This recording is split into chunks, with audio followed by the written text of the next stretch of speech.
사람들은 생각하기를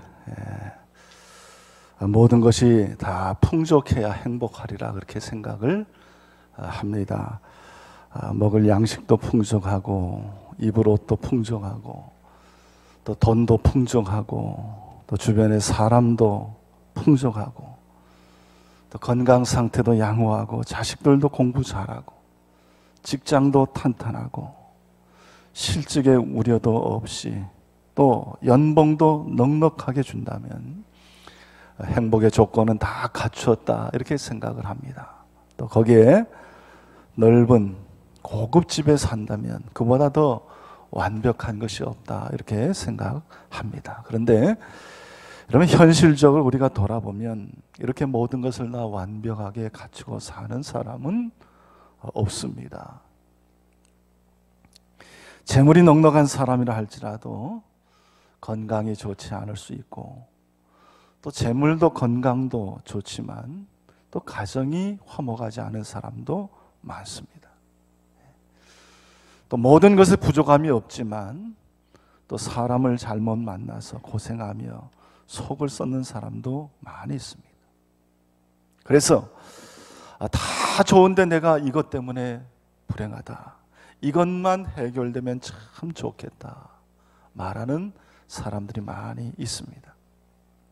오늘 설교 제목이 부족한 것이 은혜입니다 라는데, 여러분, 사람들이 풍족한 것이 하나님의 축복이고 은혜라고 생각하는데 왜 부족한 것이 은혜이고 행복의 조건이 될까?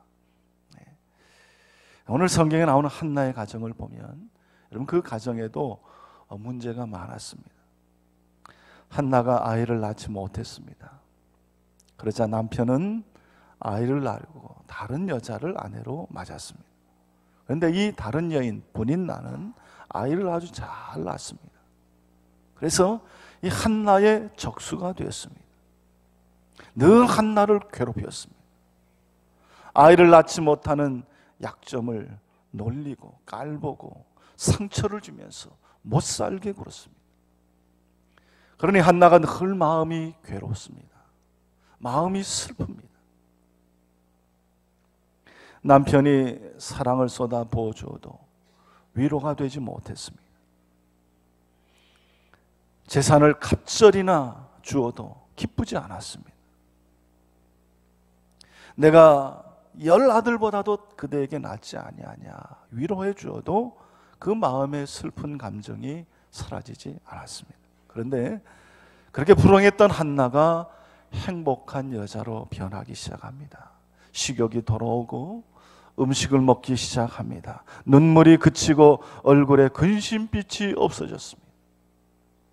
기도가 응답이 되고 더욱이 임신이 되어 아들을 낳습니다. 그리고 그 후에 3아들과 2딸을 더 낳습니다. 이제는 그 누구도 한나를 조롱하거나 괴롭히지 못했습니다. 더군다나 한나가 낳은 아들 사무엘은 이스라엘의 지도자가 되어서 나라를 위기에서 구하고 단단한 반석 위에 나라를 올려놓습니다. 그 아들 사무엘과 함께 한나는 많은 세월이 흐르도록 이스라엘 민족은 물론이고 많은 사람들의 존경을 받는 훌륭하고 위대한 인물이 되었습니다. 여러분, 무엇이 한나로 하여금 이 불행한 여자에서 행복한 여자로 바꾸어 준 것입니까?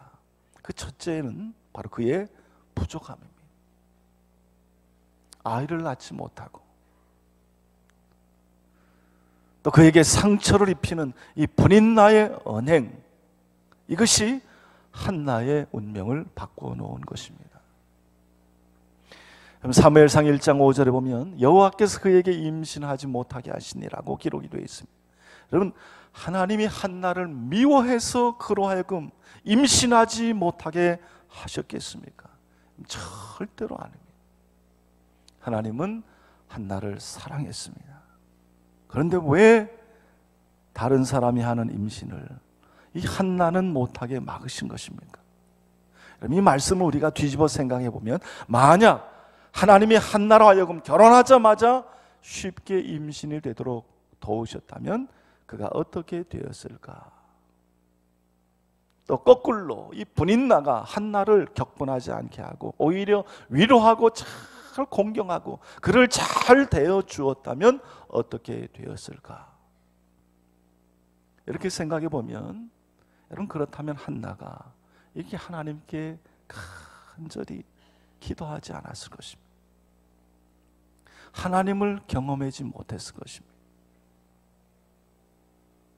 하나님을 향한 기도의 문, 믿음의 문을 열어놓지 않았을 것입니다.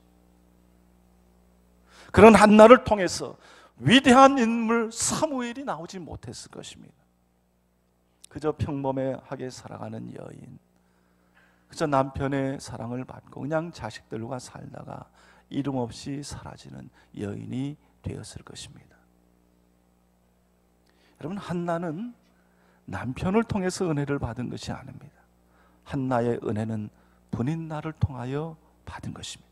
어떻게 보면 분인나가 믿고 그가 없어져야 나에게 행복이 올 것이다, 그렇게 생각해서 이 분인나만을 이기려고 했는데 결국에 나중에 보니 그 분인나가 한나를 위대한 기도의 어머니, 위대한 믿음의 어머니로 만든 것입니다.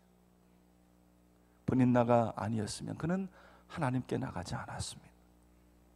하나님께 그렇게 간절히 기도하지 않았을 것입니다. 이 분인나를 통하여 그는 하나님 앞에 가까이 갈 수가 있었습니다. 한나에게 있는 이런 부족함, 다른 사람들보다 더 심각한 부족함, 이것이 한나로 하여금 간절히 하나님을 찾게 만드는 계기를 만들어 준 것입니다. 나에게 원통함과 격분함이 많이 있습니다. 이런 원통함과 격분됨이 다른 사람들보다 더 많기 때문에 하나님을 온전히 의지하여 나아갈 수 있게 되었고, 하나님께서도 그를 긍휼히 여겨서 하나님의 큰 은혜를 그에게 덧입혀 주신 것입니다. 여러분, 하나님이 한나의 태의 문을 막으셨는데 왜 막으셨습니까? 그것은 그의 믿음의 문을 열기 위해서입니다. 태의 문을 열고 믿음의 복을 주신 것이 아니라 먼저 한나에게 믿음의 복을 주시고 그 다음에 하늘 문을 여시고 그의 태의 문을 열으신 것입니다. 사랑하는 성도 여러분, 하나님은 우리에게 하늘의 문을 여시고 믿음의 문을 여시려고 우리의 육신의 문을 닫으실 수도 있습니다. 우리에게 더 신령한 것을 보고 알게 하기 위하여, 우리에게 더 신령한 하늘 문을 열기 위해서 우리의 육체의 문을, 육신의 문을 잠시 닫으실 수 있습니다. 하나님이 생각하시는 순서와 우리가 생각하는 순서가 바뀔 수 있습니다. 우리 성도들 가운데 이 문제만 해결되면 내가 신앙생활 열심히 하겠다, 이렇게 생각하는 분 계십니다. 사업만 잘 되면 내가 더 열심히 하나님 섬기겠다, 이런 생각하는 분 계십니다. 내가 좀 더 건강해지면, 내 형편이 좀 더 나으면, 하나님이 나를 고쳐주시면 내가 교회도 더 잘 나가고 신앙생활 이전보다 더 잘하겠다, 이렇게 생각하는 분이 계십니다. 여러분, 근데 실제로 그렇게 된다고 그런 분들이 신앙생활 더 열심히 하시고 하나님을 더 잘 섬깁니까? 그렇지 않습니다. 그 문제가 해결이 되어도 여전히 그 삶은 그 상태, 그 모양으로 그냥 놓여져 있습니다. 왜 그렇습니까? 먼저 그 마음 속에, 그 삶 속에 믿음의 문이 열려지지 않아서 그런 것입니다. 믿음의 문제가 해결되지 않아서 그런 것입니다. 여러분, 믿음의 문이 열려지지 않으면 아무리 많은 것이 그에게 주어진다 할지라도 여러분, 그 삶은 진정 복된 삶으로 변화되지 않습니다. 여러분, 하나님이 인도하시는 인도함 따라 하나님의 순서에 의해 우리가 살아야 한나와 같은 복을 받습니다. 먼저 아들을 낳고 그에게 부족함이 없으면 믿음의 문, 영적 문을 열기가 더 어려울 수 있습니다. 하나님은 그에게 좀 더 귀한 복을 주시기 위하여 잠시 그 육신의 태를 닫으신 것입니다. 그런 우리가 살아갈 때 우리에게 부족함이 있는 것, 하나님의 은혜입니다. 오히려 부족함이 진정한 하나님의 축복으로 나가는 조건입니다. 미국의 한 세관에서 어떤 사람이 집권 생활을 하다가 해고를 당했습니다. 큰 어려움이 찾아왔습니다. 어떻게 사냐? 가족들 뭐 먹고 사냐? 너무너무 고민을 했습니다. 근데 부인이 말하기를, 여보, 당신 글 쓰는 은사가 있는데 한번 글을 쓰세요. 그러자, 야, 글을 쓰면 뭐 가지고 우리 식구들이 먹고 사냐? 글 쓴다고 무슨 돈이 나오냐? 우리 아이들 어떻게 사느냐? 그러니까 아내가, 제가 만약을 위해서 조금 돈을 모아 놓았는데 이 저축한 것이 있으니까 잠시 우리가 먹고 살 수 있으니까 열심히 기도하면서 한번 글을 써보세요. 그래서 이 사람이 하나님 앞에 기도하며 글을 썼습니다. 그런데 그 책이 유명한 세계적인 베스트셀러가 됐습니다. 그 책이 바로 주홍글씨라는 작품입니다. 다니엘 호손이 쓴 주홍글씨라는 작품. 여러분, 이 주홍글씨라는 작품으로 그는 세계적인 작가가 되었습니다.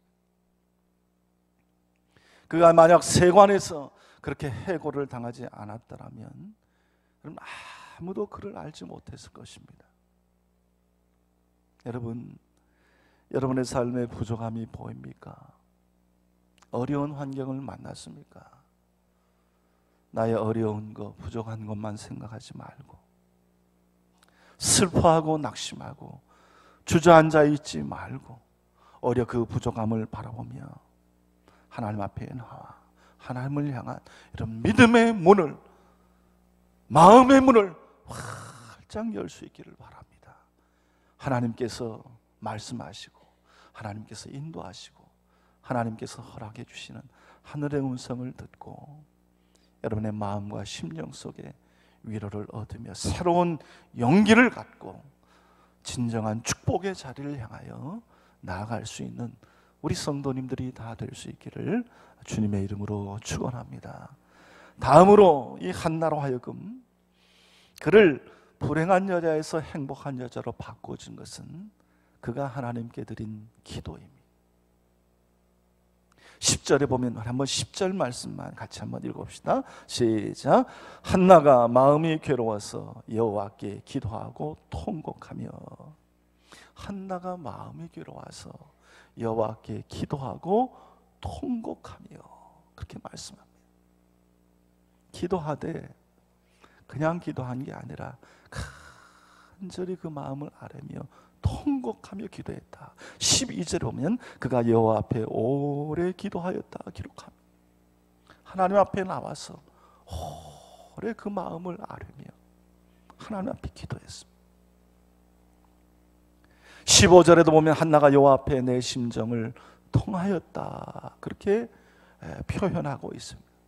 그 심정을 다 하나님 앞에, 그 괴로운 심정이 하나님과 통하도록, 다시 말하면 하나님이 주시는 위로가, 하나님이 주시는 말씀이 내 마음에 통할 수 있도록 그토록 오래 그가 하나님 앞에 그 심정을 다 아뢰었다는 것입니다. 그때 엘리제 사장이 그에게 말하기를, 하나님이 내가 기도하여 구한 것을 허락하시기를 원하노라 말했더니 바로 그 말에 기도의 응답을 확신하고 그 이후부터 그의 얼굴에 근심빛이 사라졌다, 그렇게 말씀했습니다.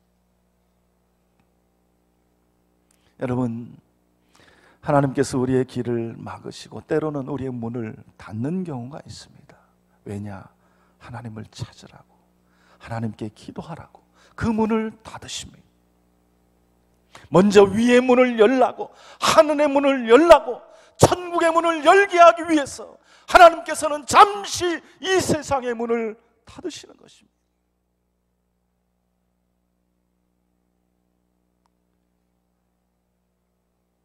여러분, 내 인생의 문이 닫혀졌다 생각할 때 낙심하지 말고 하나님께 기도하면 반드시 복된 날이 찾아오는 줄로 믿습니다.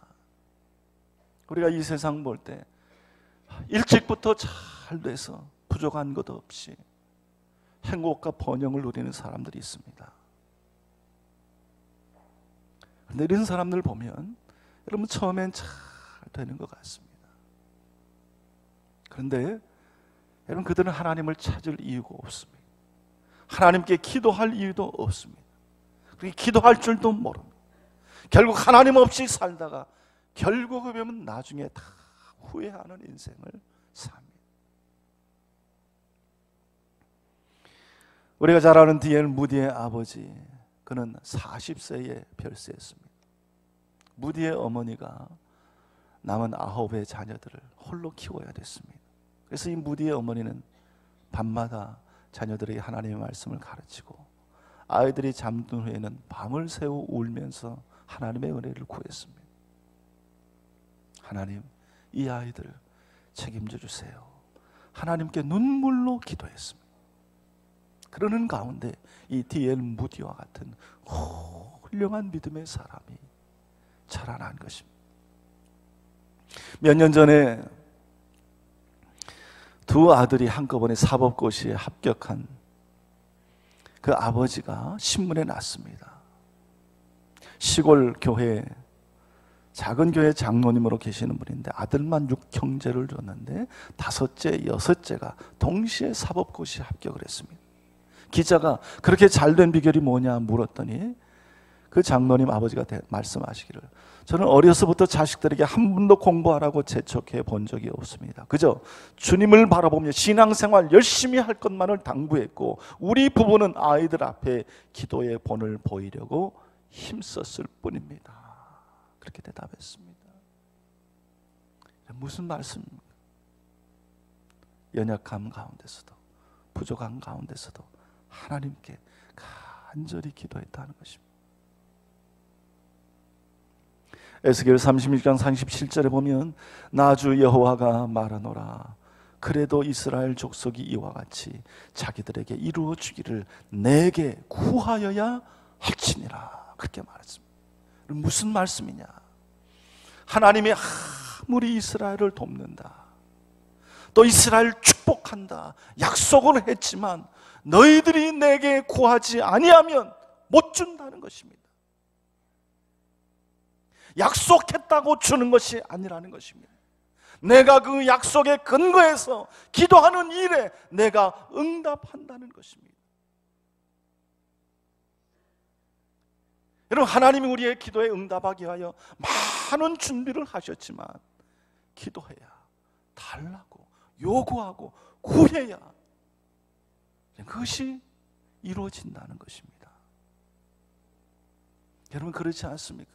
아무리 상대방과 약속을 했다 할지라도 그 상대방에게 그 약속을 이루어라, 약속한 대로 해달라, 요구하고 구해야 여러분 그 약속이 실행이 되고 이루어지는 것입니다. 아무리 하나님이 놀라운 축복과 은혜를 준비하고 예비했다 할지라도 구하지 아니하고 관심도 없는 사람들에게 하나님께서 무슨 복을 주시고 무슨 약속을 성취하시겠습니까? 여러분, 기도는 내 몫입니다. 내가 해야 되는 것입니다. 우리가 기도하지 않으면 안 된다는 것입니다. 모든 일에 우리에게 은혜를 주시고 축복해 주실 우리 하나님 앞에 우리는 기도해야 됩니다. 나는 그 하나님 앞에 나와 오랫동안 통곡하며 그 마음에 평화가 찾아올 때까지 하나님 앞에 기도했습니다. 여러분, 오늘 우리는 어려운 시대를 어떻게 살아야 됩니까? 우리에게 조금만 어려움이 와도 우리는 환경 탓하고 다른 사람 탓합니다. 그러나 하나님은 우리를 행복하게 하고 더 존귀하게 살고 더 가치 있는 사람으로 만드시려고 어떤 때는 우리의 문을 닫으시고 우리에게 부족함을 허락하여 주십니다. 그 부족함 때문에 하나님을 찾고 하나님을 만나면 그것이 우리의 행복이 되고 우리의 축복이 되는 것입니다. 그 부족함 때문에 간절히 하나님 앞에 기도하면 문제가 해결이 되고 구한 것보다 더 넘치는 복을 누리게 되는 것입니다. 우리가 아는 역사가 아놀비 토인비는 이렇게 말했습니다. 역사를 연구해 본 결과 모든 역사 속에서 일어났던 크고 작은 사건은 어느 하나도 우연이 없다. 그렇게 말했습니다. 우리의 지난 세월을 뒤돌아보면 어려운 때도 있었고 아픈 때도 있었고 눈물의 때, 고통의 때 있었습니다. 그러나 여러분, 이런 것들이 오늘 우리가 여기에 앉고 여기에 서게 한 이유가 된 것입니다. 지나고 오면 다 이것 하나님이 하신 일이구나. 이런 부족함과 아픔과 고통을 통해서 하나님이 나를 여기까지 인도해 오셨구나 라고 고백하며 우리는 하나님께 감사할 수밖에 없는 것입니다. 사랑하는 성도 여러분, 여러분 중에 지금 납득할 수 없는 고난의 문제로 고통받고 있는 분들이 계실 것입니다. 그러나 오늘의 이런 아픔과 고통은 언젠가는 내가 이것 때문에 하나님께 영광을 돌리고 내가 이것 때문에 복된 삶을 살았구나 라고 간증하는 날이 반드시 올 것입니다. 어렵고 힘들 때마다 우리 주님께 나와 기도한다면 내가 반드시 너를 도와주고 너를 기쁘게 하겠다라는 하나님의 복이 여러분에게 임하게 될 줄로 확신합니다. 우리 모두 우리의 부족함을, 우리의 연약함을 믿음으로 뛰어넘어서 오히려 진정한 행복과 축복의 주인공으로 살아갈 수 있기를 우리 주님의 이름으로 축원합니다. 함께 기도하겠습니다. 하나님 은혜를 감사합니다. 어렵고 연약한 때에 하나님 우리를 만나주시고 또 오늘까지 이렇게 인도해 주셔서 감사를 드립니다. 그 모든 시절과 연약함의 때를 통하여 하나님 우리에게 나타나시고 우리에게 하나님 되심을 보여주셨습니다. 오늘도 연약함과 고통과 두려움 가운데 있는 자들 하나님 마음 문을 활짝 열고 다시 하나님 앞에 나아갈 수 있도록 인도하시고 그 열려진 믿음의 문을 통하여 하늘의 신령하고도 영원한 축복을 능력을 누려갈 수 있도록 인도하여 주시옵소서. 감사드리며 예수님의 이름으로 기도드리옵나이다. 아멘.